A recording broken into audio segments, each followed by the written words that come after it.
Hey, to add a Google account into your Samsung Galaxy S24 or S24 Plus, all you have to do is just go into the settings.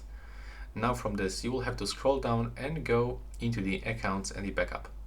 Next, click to manage accounts, select add account, and simply click and select Google account.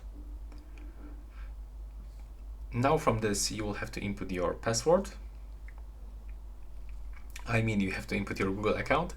So that's how it looks, and click next. From this, just input your password. So for sure, I'm gonna do this out of the camera. And when you finish, you can just click next. Now from this, you have to select who will be using this device.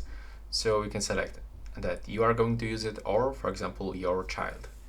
In my case, that's for me, so I have to click next, tap I agree. From here, you can enable the automatic backup. So you can decide if you want to turn it on or off, and then click accept. And as you can see, right now it is finished. So that's all right now. Please subscribe to my channel.